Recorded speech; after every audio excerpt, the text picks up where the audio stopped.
Welcome to the agenda with me, Lasha Kingsley in Douala, Cameroon. On today's edition of the program, we are talking about personal branding vis-a-vis the competitive world. And of course, as usual, we are receiving leadership coach Roland KWEMAIN, who will be discussing on that very important topic that has to do with personal branding and what it means for individuals who are starting a new year.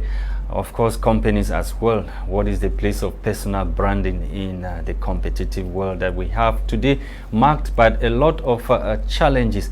Stay with us, televiewers of My Media Prime. We'll be right back shortly after this jingle break.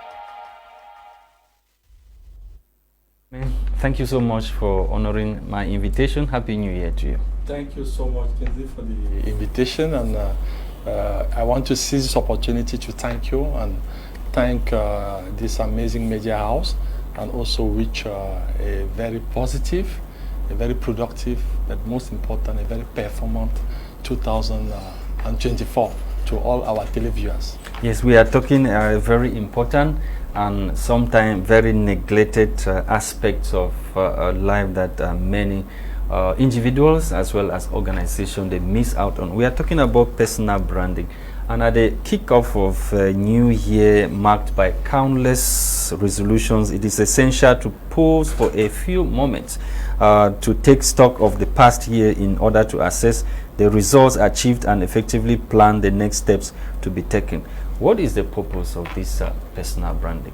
I think it is very important as we're in the beginning of the year, or a beginning of, it can be a month, a week. It's so important to plan. It's so important to project. But before doing that, it will be also important to take stock of what has happened. Yes. And that's why we always encourage our client, the leaders, managers, professionals, to always do a self-assessment of their year, which is like an evaluation. We cannot have an evaluation of something that you didn't plan if they were not goals. So it is, I mean, it was important for me to encourage. I know our topic today is on personal branding, but I really wanted to encourage our televiewers to do like a personal assessment the year, but most importantly to project, to have goals. They should be smarter. There are a lot of write-ups. I've done many programs on that, but I will encourage them to use what I've called in my first book, The Impact of the 5 barometers of success. So, because we have many lives, so it's important for them in their career, which is number 1, to have what are the professional goals for 2024 or for this year. The 2 is the family. What are your goals? I mean, in terms of family life, what are the goals? Do you want like to have a kid? Are you planning the school of the children, or do you want to move in a new location? You know, in terms of family. The 3rd is friendship. Are you going to be a better friend? How do you relate to your friend? Are you going to call them? Are you going to visit them? Are you going to support them? I mean, are you going to be a good friend?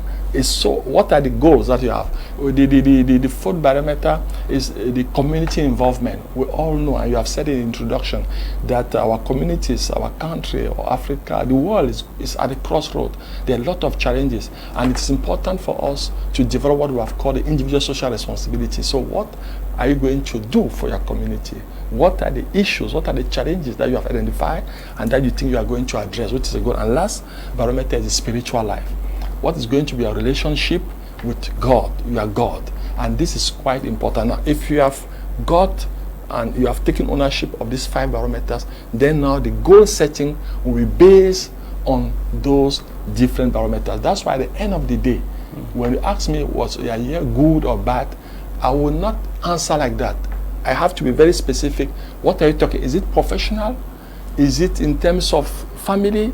Is it in terms of friendship? Is it in terms of spirituality? So I really wanted to do this short introduction on assessment now, before going to the topic of personal this branding. One now takes me into wanting to know from you if there is actually a difference between conducting this taking stock of how you spend your year and New Year resolution. What's the difference between these two? Because sometimes when the year is coming to an end, you have people writing a long list I'm going to do this, I will not do this, I'm going to do this, I will not do this. At the end of the day, they don't even respect even one out of because the things that you said it, they are wishes.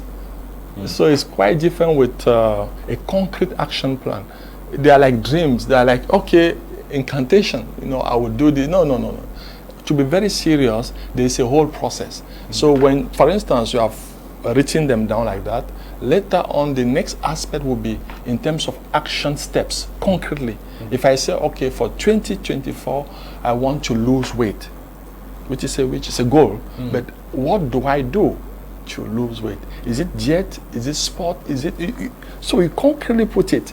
And now the other element is a time frame. Is it in two months? Is it in 3 months? Then also there will be who can be accountable, a part of, because we have many important stakeholders in our environment.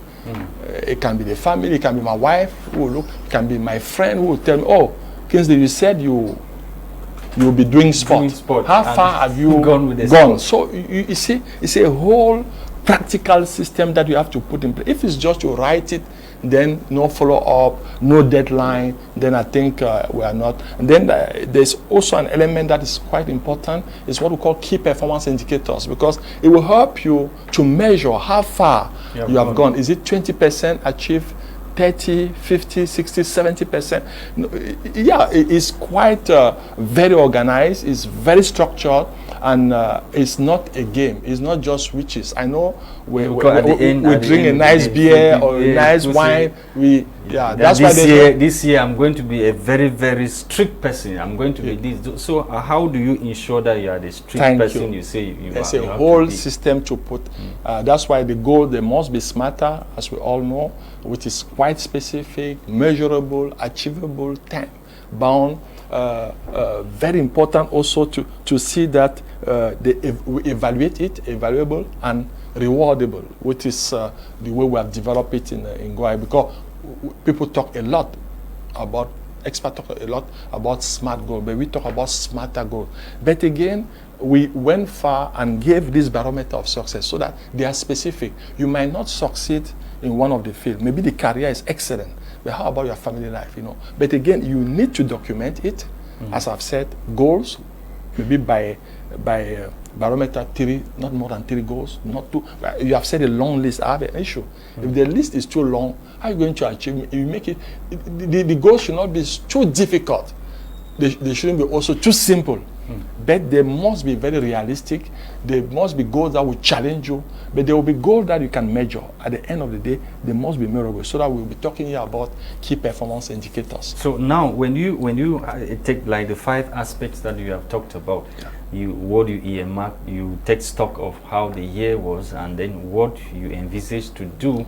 Now you also have the environment. Yes. The environment is there and may have its own role to play on you that you may not realize the things that you're doing. So how do you ensure that you overcome the environment to be able to achieve the things that you have put? No, and thank you, Leslie. So it means that we need to take in consideration the context. We shouldn't forget in which context we're implementing all these our goals. And now there's a reality about all these stakeholders now. But one element is crucial. We are the master of our destiny. It's something that you need to. And I keep saying you have what we call people that will give you 1,000 reasons why they are not achieving their goals, and those who are result-oriented. So it's a matter of mindset. Yes, the environment is quite challenging. Yes, it's not easy. It's quite difficult. But at the end of the day, which type of person are you? Are you result-oriented, or are you excuse? If it's excuses, you will give reason why you are not achieving. So yeah, the reality is there. We have the environment, but you must equip yourself. The first element is the mindset. Do you know that in a very challenging environment, you have kids, people that will make it in terms of education, whereas the environment was terrible. But they went to school there. There's off-license, there's alcohol, there are things, but the guy is focused. Then another person will fail and tell you, no, my environment was not. So again, there's a personal equation that come in. And this is what we call now the mindset. Do you have a growth mindset? Do you have a winning mindset? Do you have a mindset of someone who is result-oriented and not excuse-oriented? That's where the difference will be. If not, you cannot change the environment. I mean, what we call external factor and internal factor. But here we're talking about what depends on you. What should you do to make sure that you achieve your goals? Now, our focus was personal branding. Yes. Maybe you help me understand what personal branding is all about and why it's important for people to do personal branding. You know, when we talk about personal branding, the techniques are borrowed from the marketing. It's like marketing yourself.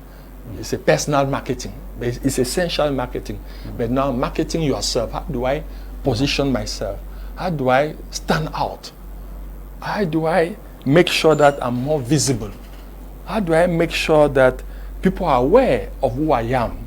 How do I make sure that my reputation is good? So personal branding are all those strategies, those initiatives, those actions that we will put in place and make sure that our brand, our person, you know, Kingsley, as a brand, how do you make sure that you market and you sell yourself better? Because there's one principle, and there's one principle. Negative yes, branding. Because again, there's one principle: you cannot give what you don't have. If you don't love yourself, don't expect other people to love you. If you don't know yourself, don't expect other people to know you. And that's why personal branding becomes interesting, because it's self-marketing. How do I market myself? That's in a brief way, the way I can define personal branding. Okay, and now, how important is personal branding in today's competitive job market, and how do you foresee its significance this coming year, Roland KWEMAIN? I think, as we said, 2024 is going to be quite challenging. I said it tough. I said it to my client. We need a lot of resilience. We need a lot of discipline. We need to even come out of our comfort zone. We need a lot of team spirit. I mean, the together, but we need also to be extremely competent in what we are doing. So creative, innovative. Now, you see now that if you are a professional, yes, you don't stand out in this crowd, then there will be issue. So you need, in terms of employee, you need to be an entrepreneur, a journalist, a politician. I mean, in all field of life, personal branding will become so important, because you need to stand out. You need to position yourself. But how do you do that? That's the question. But now, is it relevant? There is no question about it, because it's like marketing. The strength and the prosperity of marketing is thanks to competition. And now there's competition around us. As a journalist, as a politician, as an entrepreneur, there's a lot of competition in all fields. So personal branding becomes a powerful tool that is quite relevant to make sure that you stand out in your field.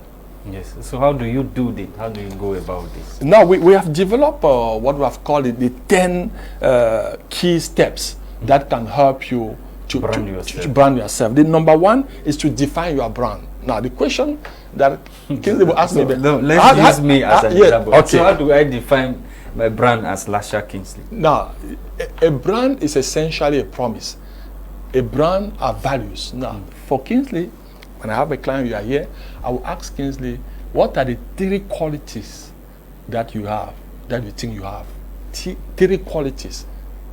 Now, believe me, you are the person to answer. You mean you have to identify 3 qualities that I have. 3 qualities. That's number one. Number two, you will ask around all the stakeholders. How do they perceive you?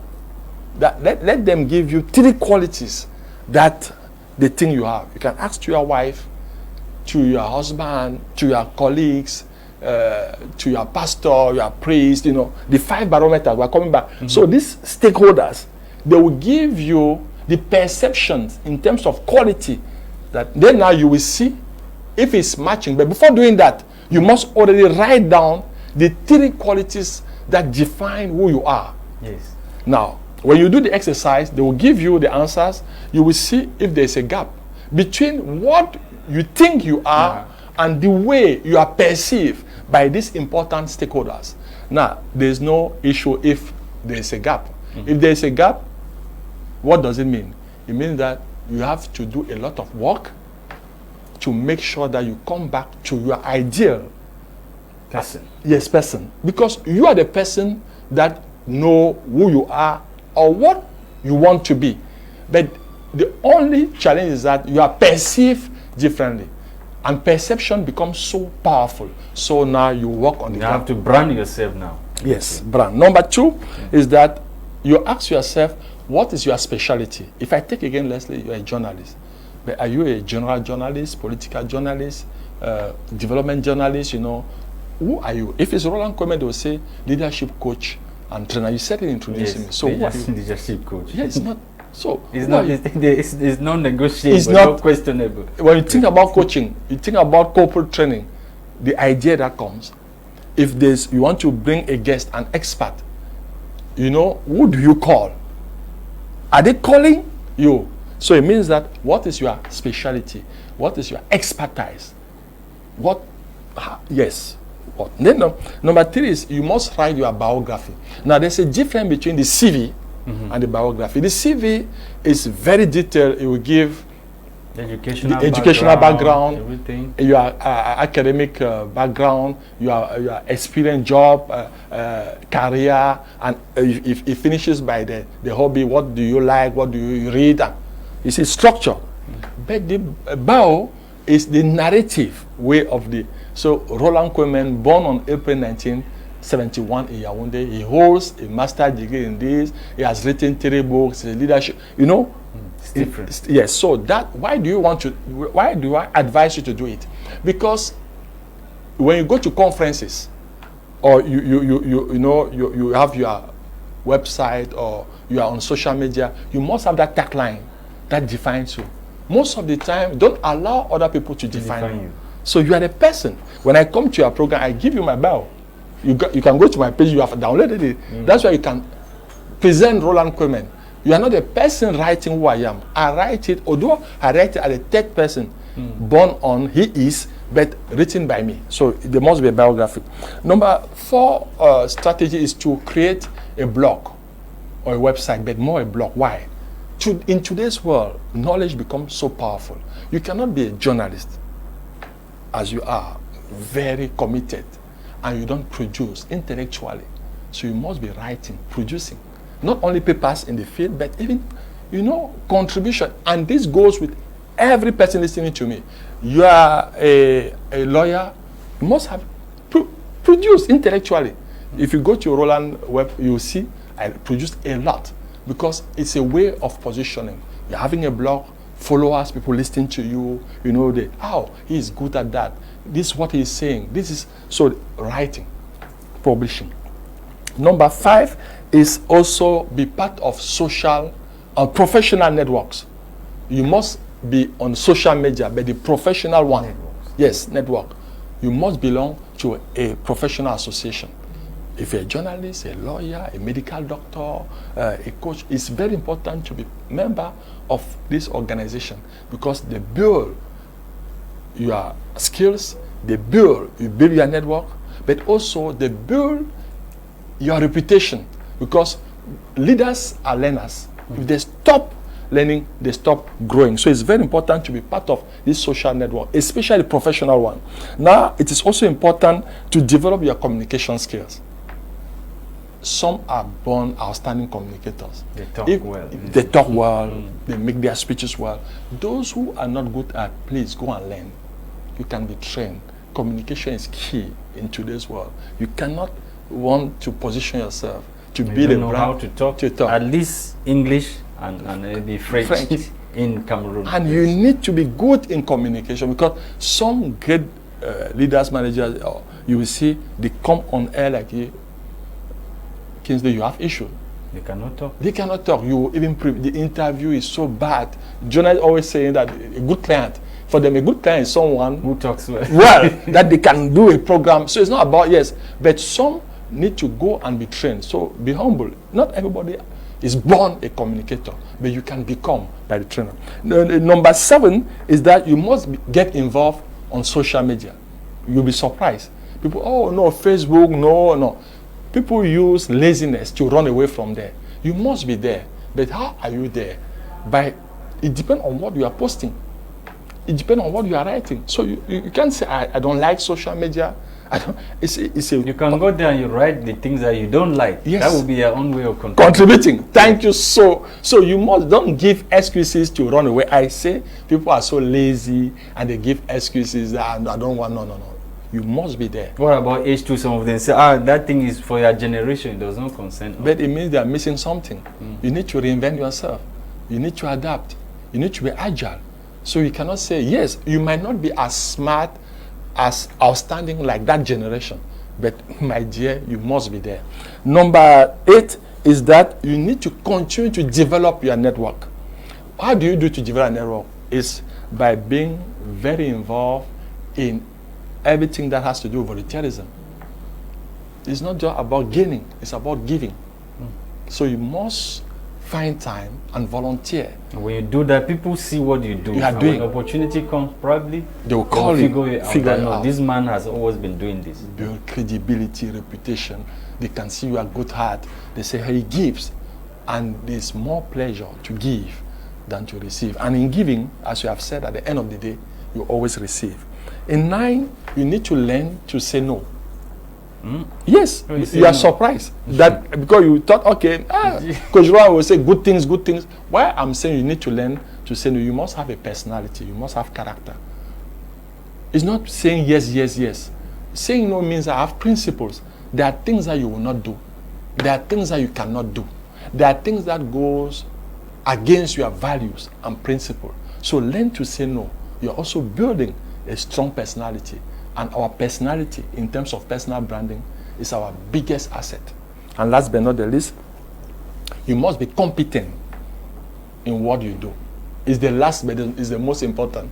Because it's not, if not, you'll be a bluff. So how do you acquire competence? Competence by being good in your field. If you're a footballer, my dear, play so well. If you're a musician, play the guitar so well. I mean, you must be good. It's not about putting on social media, I'm a good. So you must, because the most powerful marketing tool is bouche à oreille. When people recommend you, yes. Oh, no, Kingsley is an amazing journalist. When people start to recommend you, but they will recommend you because you are outstanding. So you must be good in your field. You must be extremely competent. Now, in the second book that I wrote, the Impactful Spirit, I talk a lot about competency. Competency, you have 3 main pillars in terms of competency. Number 1 is the know-how. I mean the concept. I mean going to school, doing certification, reading, learning. The theory, the concept, you must know that. So the know-how. Number 2, the knowledge. The number 2 is here about the skills, doing things, the savoir-faire. You must know how to do things. And the number 3 is the attitude. So you can be very, very intelligent, but your attitude is horrible. And he will spoil everything. You can be good, knowledgeable, you have concept, you are very intelligent, know how you can do things, you write papers, you go on air, they say, amazing. But in terms of attitude, your behavior, you don't know how to collaborate, you are late, you steal, corruption, integrity problem, sexual harassment, all those issues on you, I'm sorry, it will damage. And it will have a boomerang effect. So despite your so that's why I'm talking about competency and value system. So how do you work on your attitude? Before getting to attitude, does this issue of competence have anything to do with natural talents? For you to be competent means that you need to have some kind of natural talents in your field for the competence to come, or you can acquire competence. No, you can acquire. Those who have natural, we call them genius, but they're not even 1 or 2, 3%. Yeah, we're not talking about the genius, the Messi on football, no. Or the Roger Miller. So if you want to, no, we are talking those who are working hard, like Ronaldo. They work hard. Some people are born, but those who are born are less than 3%.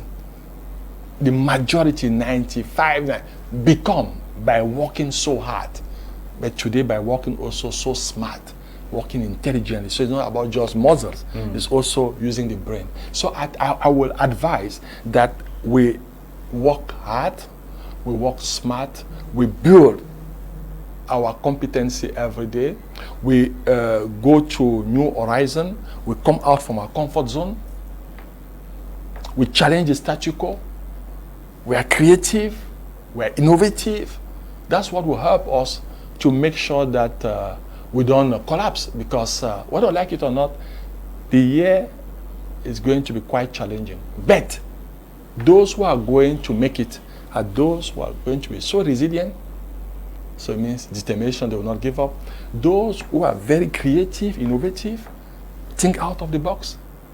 Those who also have these soft skills, how do they collaborate? How do they ask for help? How do they make sure that they also have a strong inner peace and mental health? Because, you know, some people with this stress around, you know, they become so...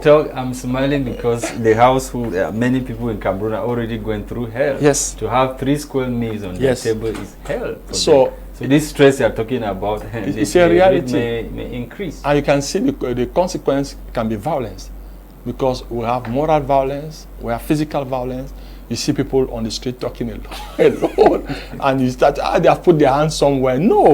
No, my dear Kingsley, you know, mental health, since last year, I keep talking to you. Yes. I brought 2 experts in Impact last year, because I've seen, even in the corporate world, some managers having issues, burnout, stress, and a lot of uncertainty, a lot of doubt. And you will see maybe in the office things are okay, but at home things are not okay. So, and it has a huge impact on their productivity. I think it's very important for us to always have this holistic approach in the way we are going to manage our organization, the way we are going to manage our collaborators. Coach Roland KWEMAIN, thank you so much for honoring my invitation on this other edition of the agenda for 2024. And we wish you a happy new year once again. Thank you so much. It was a pleasure, and I look forward coming back again. I have 3 P's that I want to really share with the televiewers for 2024. Let them be very positive, despite everything, positive energy. Let them also be very productive. So please, goals, planning, and last, let them be performant. Not give excuses why you are not achieving your goal. The 3 P's. Okay. Thank you for coming. Thank you.